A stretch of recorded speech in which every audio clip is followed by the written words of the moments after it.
Hi guys, welcome to my channel. तो आज मैं आपको बताने जा रहा हूँ कि अगर आप बैंक की प्रिपरेशन कर रहे हो और उसमें आपको इंग्लिश सब्जेक्ट जो है इसमें अगर प्रॉब्लम आ रही है आपको और इंग्लिश को इम्प्रूव करना है, तो मैं उसके स्टेप बाय स्टेप आपको तरीके बताने के लिए वीडियो बना रहा हूँ। इस वीडियो में मैं आपको बताऊँगा स्टार्टिंग टू एंड आपको कैसे इंग्लिश इम्प्रूव करनी है, क्या नहीं करनी है। तो वीडियो को एंड तक देखिए, ठीक है। स्टार्ट करते हैं। और सबसे पहली चीज़ कि जितने भी प्रिपरेशन कर रहे हैं स्टूडेंट्स हैं वो 99% उनमें से ऐसे हैं जो एडिटोरियल के लिए डिपेंड रहते हैं टीचर पे, कि टीचर आएगा, क्लास कराएगा, वो कैब लिखवाएगा, फिर उसके बाद एडिटोरियल रीड करेंगे, एक्सप्लेन करेंगे, टीचर एक्सप्लेन करेंगे, मैं समझ लूँगा, हो जाएगा। तो वो गलत चीज़ है, वैसे आपको करना ही नहीं है। पहली चीज़, टीचर क्या है कि क्लास स्टार्ट करने से पहले वो खुद से उतनी मेहनत करता है, एडिटोरियल निकालता है एंड उसके वोकैब्स को, वर्ड्स को निकालता है, उनके वर्ड्स देखता है, 2-3 बार पढ़ता है, फिर आपको आके बताता है। तो वो चीज़ टीचर के लिए अच्छी चीज़ है, ना कि आपके लिए। टीचर ऑलरेडी पहले क्लास कर लेता है, उसके पहले वो पढ़ चुका होता है, उसके बाद आपको आके वो एक्सप्लेन करता है और रीड कराता है, ठीक है। तो वो चीज़ बेकार है, ऐसे इम्प्रूवमेंट नहीं आएगी। ऐसे ये होगा कि हाँ, आप स्टोरी देख रहे हो, वीडियो देख रहे हो और वीडियो की समरी सुन रहे हो, बस वही होगा, इससे कुछ फ़ायदा नहीं होने वाला। अगर आप सच में इम्प्रूवमेंट करना चाहते हो तो उसके लिए क्या करना है मैं वो बताता हूँ। अगर आप इम्प्रूवमेंट चाहते हो तो पहली चीज़, एडिटोरियल की वीडियोज़ आपको देखनी ही नहीं है। सबसे पहली चीज़ ये है कि वीडियोज़ देखनी ही नहीं है एडिटोरियल की, कुछ भी हो जाए। लेकिन अब हिंदी मीडियम से अगर आप हो, ठीक है, तो आप क्या कर सकते हो कि 1 महीने तक आप वीडियो के क्लासेस देख सकते हो, लेकिन सिर्फ 1 महीने। जिससे ये हो कि आपको इंग्लिश को समझने की अंडरस्टैंडिंग कैपेसिटी आपकी थोड़ी बढ़ जाए, इम्प्रूव हो जाए, ठीक। पहली चीज़ ये है। दूसरी चीज़ क्या करनी है आपको कि कभी भी वोकैब पे ज़्यादा फोकस नहीं करना है और ना ही बुक्स लेनी है, किसी किसी की भी बुक्स, इंग्लिश की बुक तो किसी की लेनी ही नहीं है जिसमें आपको वोकैब हो या कुछ भी होते हो। होता क्या है कि वोकैब पे आप फोकस करते हो, ठीक है। होंगे चलो 5,000 वर्ड्स आप याद कर लिए, किसी किसी ने 10,000 वर्ड्स याद कर लिए, ठीक है। इन वर्ड से कुछ नहीं होने वाला। जो एग्ज़ाम में होता है, बैंक एग्ज़ाम में 90% पार्ट उसका ऐसा होता है जो डिपेंड करता है अंडरस्टैंडिंग पे, कि आपको इंग्लिश पढ़ने और उसको समझने आती है कि नहीं।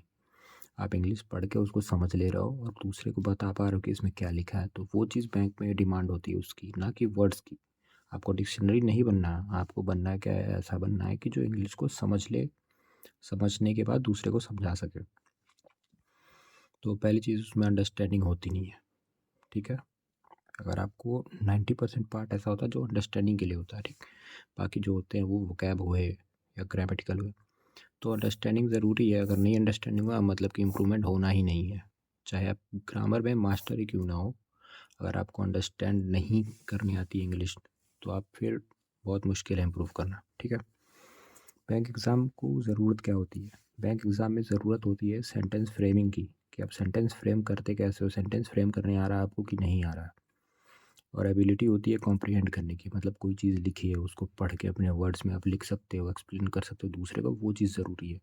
तो वहाँ पे आप वोकैब रट के कोई फ़ायदा नहीं है, ठीक है। सारी की सारी चीज़ें देखो, वोकैब 5,000 से 10,000 वर्ड्स अभी बताया मैंने जैसे, ठीक है, इतना है, लेकिन एग्ज़ाम में आउटपुट उसका 1 से 2% होता है, ठीक है। वहीं पे अगर आपकी अंडरस्टैंडिंग अच्छी है, सेंटेंस फ्रेमिंग आपको आती है, तो वहाँ पे आपकी अंडरस्टैंडिंग के और सेंटेंस फ्रेमिंग की वजह से 85 टू 90% एग्ज़ाम जो है क्लियर और क्वालिफाई आराम से हो जाएंगे इंग्लिश के, ठीक है। आपको इंग्लिश इंप्रूव करने के लिए करना क्या है, देखिए, what to do.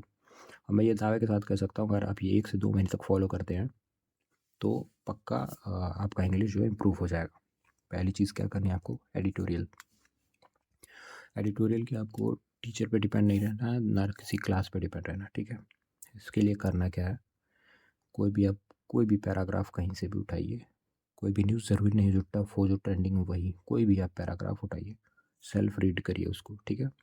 Self read करिए, एक बार करिए, डेली आपको यही करना है, सेल्फ रीड करना। उससे ये होगा कि हाँ, धीरे धीरे आप खुद से पढ़ेंगे, उसको समझने लगेंगे धीरे धीरे। ये नहीं कह रहा हूँ एक ही दिन में आपको बहुत अच्छे से हो जाए और समझ में आ जाएगा, नहीं। टीचर पढ़ाता है, एक्सप्लेन करता हो, आप तुरंत समझ जाते हो, लेकिन खुद से टीचर एग्ज़ाम में बैठ कर आपको एग्ज़ाम दिलाने तो आएगा नहीं, कि टीचर आपके बगल में बैठा रहेगा और आके बोलेगा कि हाँ ये ऐसे ऐसे है, तो टीचर एग्ज़ाम में रहेगा नहीं आपके साथ, वहाँ आपको अकेले करना है। वहाँ पे कैसे करोगे? तो वो चीज़ डेवलप करनी है।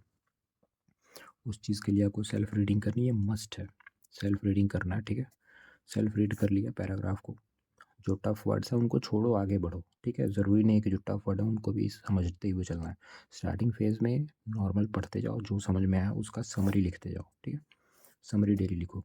सपोज़ करो आपने कोई 1000 वर्ड्स का एडिटोरियल पढ़ा, ठीक है। उसको एक बार पढ़ा, 2 बार पढ़ा, 2 बार मान लो 2 बार पढ़ते हो अगर, ठीक है। 2 बार पढ़ने के बाद आप उसको क्या करो, अपने वर्ड्स में समराइज़ करो। मैं ये नहीं कह रहा हूँ बहुत कॉम्प्लिकेटेड और टफ वर्ड्स, हार्ड वर्ड्स है, नहीं।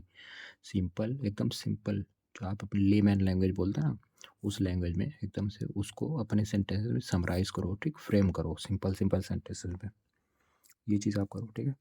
और ग्रामर पे एकदम, ग्रामर को पैनिक ना लो कि हाँ मेरा ग्रामेटिकल में एरर हो जाएगा, यार किसी को दिखाना थोड़ी है, वो तो तुमको ना लिखना है। तो समरी लिखो। ग्रामर भले, अभी ग्रामर ध्यान ही नहीं देना है, गलत हो रहा होने तो कोई दिक्कत नहीं है, ग्रामेटिकल मिस्टेक से कोई मतलब नहीं है अभी, ठीक। ये करना है। तीसरी चीज़ क्या है कि सिंपल वोकैब्स। सिंपल वोकैब मतलब जो बेसिक एकदम होते हैं ना, कि जो डेली यूज़ वाले होते हैं, उस टाइप के वर्ड्स को, उस टाइप के वोकैब्स को आप यूज़ करो, ठीक है। सेंटेंस फ्रेमिंग करने के लिए, समरी लिखने के लिए, ठीक। चौथी चीज़ ये कि जब ये 1000 वर्ड का आप वोकैब पढ़ो, सॉरी एडिटोरियल पढ़ोगे, उसमें से कोई भी जो आपको वर्ड्स अच्छे लगे उसमें से 2 वर्ड्स निकालो, 3 सिनोनिम 3 एंटोनिम दोनों के लिखो, ठीक है। और उनसे अपने खुद के लैंग्वेज में जो डेली यूज़ आप करते हो उस लैंग्वेज में 4-5 सेंटेंस फ्रेम करो। सेंटेंस बनाने लगोगे ऐसे, डेली 2 वोकैब के अगर 5 सेंटेंस बनाते हो तो भाई डेली आपके क्या होंगे ना, वो वोकैब एकदम सेट होते जाएंगे दिमाग में। उससे ये चीज़ फ़ायदा होगा कि वोकैब आपको लॉन्ग टाइम के लिए याद हो जाएंगे, और पैनिक भी नहीं करना पड़ेगा, प्रेशर भी नहीं लेना पड़ेगा, ठीक है। ये आपको डेली 1 महीने तक रेगुलर करने हैं, डेली डेली करने हैं। सबसे इम्पोर्टेंट चीज़ है, वोकैब लिखना नहीं है कि एडिटोरियल पढ़े उसमें से 10-15 वर्ड्स नहीं आ रहा सबको लिख लिए, नहीं। सिर्फ 2 वर्ड्स लिखने, कोई भी 2 लिखो, उसका 5 सेंटेंस बनाओ, यही करना और कुछ नहीं करना, इतना करो, ठीक है। ये सेम चीज़ आपको सेम रिपीट करते करते 1 महीने तक डेली करोगे, आप इतना अच्छा इंप्रूवमेंट आएगा आपके अंदर। आपकी अंडरस्टैंडिंग लेवल जहाँ पे डेवलप हो गई, वहाँ से इंग्लिश आपके लिए बहुत ईजी सब्जेक्ट हो जाएगा, ठीक है। तो सेल्फ रीडिंग करनी है, उसको खुद के लैंग्वेज में समराइज़ करके लिखना है, बस यही करना है। ज़रूरी नहीं है कि बहुत कॉम्प्लिकेटेड जो पैराग्राफ्स हों, वही सिंपल पैराग्राफ्स, ईज़ी जो होते हैं वहाँ से स्टार्ट करो। 1 महीने तक डेली करो, उसके बाद आप देखो आपके अंदर कितना ज़्यादा इम्प्रूवमेंट आता है, ठीक है। बस यही था, यही बताना था, ऐसे करते जाओ इम्प्रूव होते जाएगा। Thank you. अब इसके आगे कुछ जानना होगा तो कमेंट में बता देना, उस सब्जेक्ट से रिलेटेड मैं वीडियो लेके आ जाऊँगा, ठीक है। बाकी इस वीडियो पे अगर अच्छा लगा हो तो लाइक करो, कमेंट करो, शेयर करो, और चैनल को सब्सक्राइब करना ना भूलना, ठीक है। थैंक यू, गुड नाइट, मिलते हैं अगले वीडियो में।